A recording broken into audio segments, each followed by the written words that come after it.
Bonjour Sébastien Goulot. Bonsoir Claude. Tu es délégué académique au numérique dans l'Académie de Bordeaux et nous sommes à EDOS 64.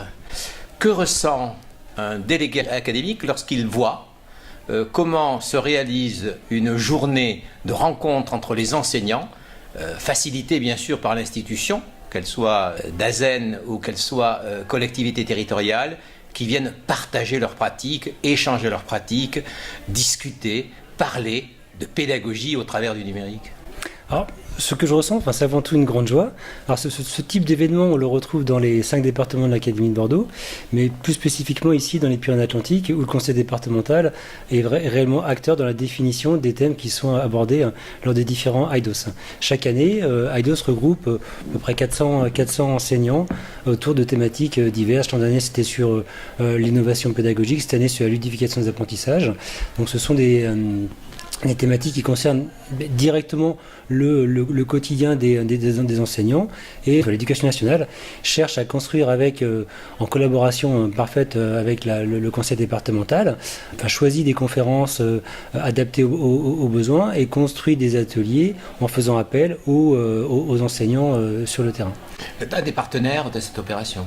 On les accompagne clairement dans la définition de l'événement. Et puis, alors, une particularité, mais qui n'en est pas une, c'est que le rectorat en fait convoque un certain nombre d'enseignants pour leur permettre d'assister. Mais sur les 400 personnes qui sont présentes aujourd'hui, il y en a 140 qui sont convoquées par le rectorat. Alors, comment s'inscrit cet événement dans la stratégie globale de la DAN académique?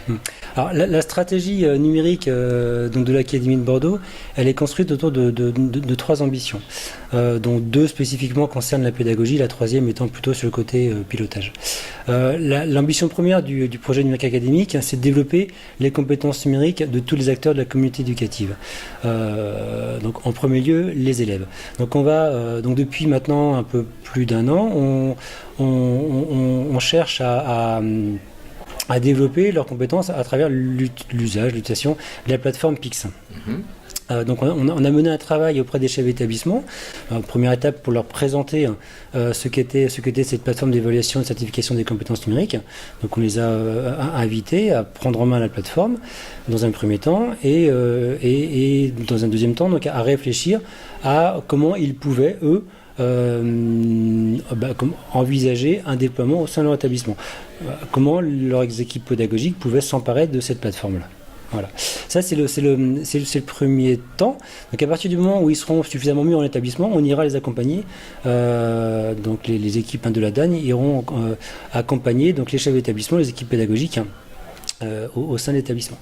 Donc là, on parle en premier lieu donc, des compétences des élèves, en même temps des enseignants, puisqu'ils vont aller développer leurs compétences en même temps que les élèves en allant s'évaluer sur Pix. Et puis, ça fait aussi réfléchir les chefs d'établissement à comment je prends en compte le numérique dans mon pilotage. Donc on a dans l'académie un outil qui permet d'accompagner c'est une forme d'outil d'amélioration continue qui permet d'évaluer la maturité numérique de l'établissement. C'est un outil qu'on appelle schématique, alors qui est construit autour de 5 domaines. Un outil assez classique qui maintenant est utilisé dans plusieurs académies, mais qui est vraiment un outil qui permet au chef d'établissement d'effectuer un diagnostic partagé avec ses équipes. À partir du moment où on a un diagnostic partagé avec les équipes, on peut commencer à vraiment poser des jalons avec des projets parfois très simples, mais en tout cas à construire une vraie politique au niveau de l'établissement.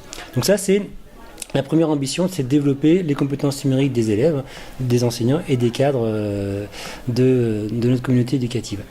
La deuxième ambition de la stratégie numérique de l'Académie de Bordeaux, c'est comment faire de l'innovation numérique un levier d'amélioration des compétences disciplinaires. Alors, de manière assez simple, la première innovation pour notre académie, ça a été de mettre à disposition des élèves des outils adaptés à la production d'élèves. Jusqu'à maintenant, notre ENT était plutôt un ENT orienté vie scolaire et ne permettait pas réellement aux élèves de produire. Donc on a défini, alors c'est un ENT qu'on développe en interne avec la DSI, qu'on a vraiment adapté aux besoins. C'est-à-dire que De type LMS? alors non, il y a un LMS dans l'NT, Oui. mais donc on a travaillé avec la société Pixel Cooker, D'accord. Benelux, qui oui. qui a permis d'importer les outils qui sont plutôt orientés pour premier degré vers un Bien ENT sûr. collège. Donc Ouais. on a construit finalement un ENT socle. D'accord. Voilà, avec donc des outils du type carte mentale, traitement de texte, les élèves peuvent s'enregistrer. Donc c'est adapté, ce sont des outils simples, mais adaptés à la production d'élèves de cycle 3-4. Voilà. On cherche aussi, mais dans beaucoup d'académies maintenant, à développer des territoires d'innovation pédagogique. Bien sûr. Donc à accompagner Territoires apprenants. voilà, développer les territoires apprenants et donc à accompagner les différents projets par la recherche. Bien sûr.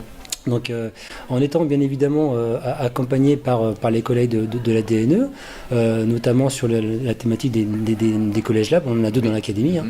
On a souhaité monter ce qu'on appelle un lieu d'éducation associé, un LEA, au collège Daniel Argotte à Orthez, qui est oui. lui-même un collège lab. Mhm. Donc, du coup, on fait une pierre deux coups. Initialement, c'était un collège lab, Oui. voilà, donc labellisé On travaille Marie Soulier, si même. voilà, dans la Marie, bonne. avec elle et Marie notamment, hein, Oui. mais pas que, parce qu'il y a Bien sûr, d'autres enseignantes bien sûr. au collège, et puis une équipe vraiment qui Qui est solide. une équipe qui est solide et un chef d'établissement qui pousse, Tout à fait. dans le bon sens en tout cas. Donc le collège était un collège lab initialement, et donc on a voulu profiter de cette dynamique qui était impulsée par le ministère pour en même temps donc, aller rechercher un laboratoire de recherche.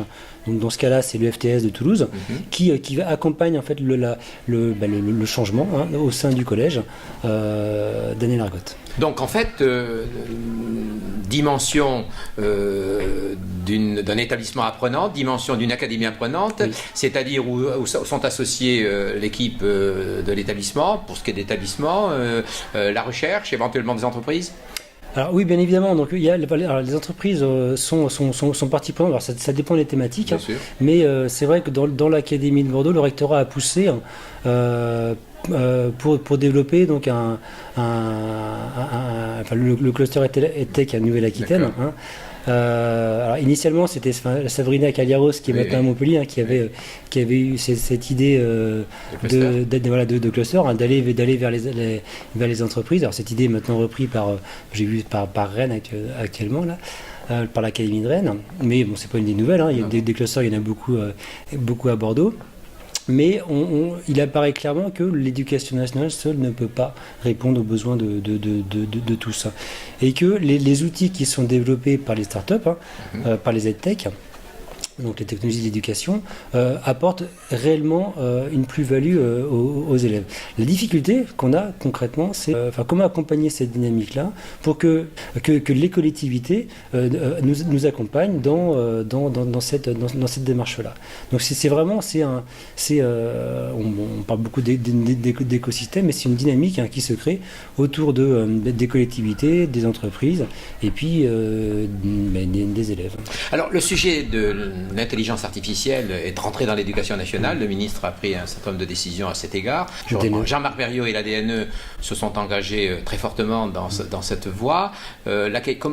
Comment contribue l'Académie de Bordeaux à cette démarche? Y a-t-il des expériences? Y a-t-il des travaux menés avec la recherche?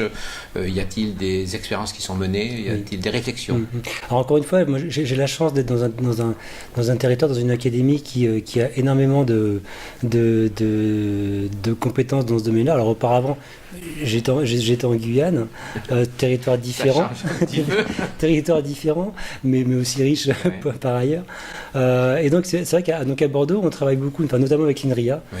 L'INRIA qui travaille spécifiquement sur cette thématique-là. Hein.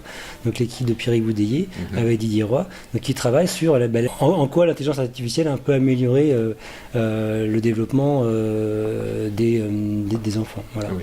Donc on mène donc depuis maintenant 2 ans une expérimentation qui s'appelle KidLearn, donc qui permet justement de définir donc des algorithmes qui vont s'auto-adapter au profil individuel de chaque élève. Donc là, ça concerne j'ai plus les chiffres en tête, mais une centaine de classes en Gironde. D'accord. Voilà. Au bilan, on ne peut qu'être satisfait de voir que autant d'enseignants viennent dans Eidos. Il y a quand même une observation que j'ai faite. Il y a beaucoup d'enseignants. On on y voit peu de chefs d'établissement, peu de corps d'inspection. Est-ce que c'est un choix? Est-ce que ce ne serait pas intéressant de pouvoir y associer un plus grand nombre de personnels de direction qui voient effectivement ce qui se réalise ici et là et qui peuvent emprunter ici et là ou s'inspirer d'ici et là de ce qui se fait? Bien sûr. Alors, donc, bon, y avait quelques collègues, un chef d'établissement étaient présents, quelques collègues inspecteurs aussi étaient présents aujourd'hui. Alors c'est toujours une difficulté, hein. C'est que malheureusement on est tous pris bien souvent par ailleurs et qu'on est obligé parfois de faire des choix et d'assumer nos responsabilités. Mais c'est clair que les collègues adoreraient pouvoir se libérer pour assister à ce type d'événement. Donc c'est pour ça d'ailleurs qu'on cherche à les multiplier sur les territoires, qui est un même type d'événement dans les Landes, en Gironde, en Lot-et-Garonne et en Dordogne. Le partage de pratiques, c'est quelque chose qui est essentiel.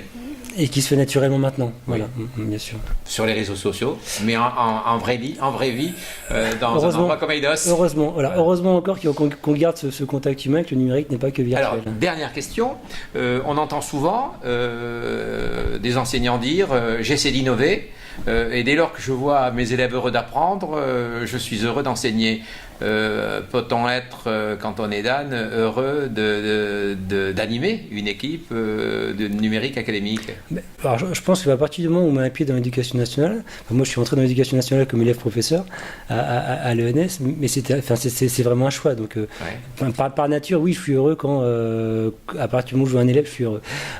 Moi, ce qui me plaît encore plus, c'est qu'on voit de plus en plus maintenant la thématique de l'inclusion, même dans des journées comme celle-ci à Eidos. Cet après-midi, j'ai assisté à 2 ateliers. Un atelier sur les unités pédagogiques de scolarisation qui concerne les élèves soit manouches soit tziganes, et un deuxième atelier sur en quoi le numérique peut améliorer les compétences des enfants à besoins particuliers. Voilà. Ces thématiques-là, elles sont assez rarement prises en compte lors d'événements de ce type-là, mais ça commence à changer. Donc on voit que l'évolution des mentalités change, et ça pour moi c'est une de mes actions prioritaires. Donc je suis plutôt heureux. Merci beaucoup à toi. Merci Carlo.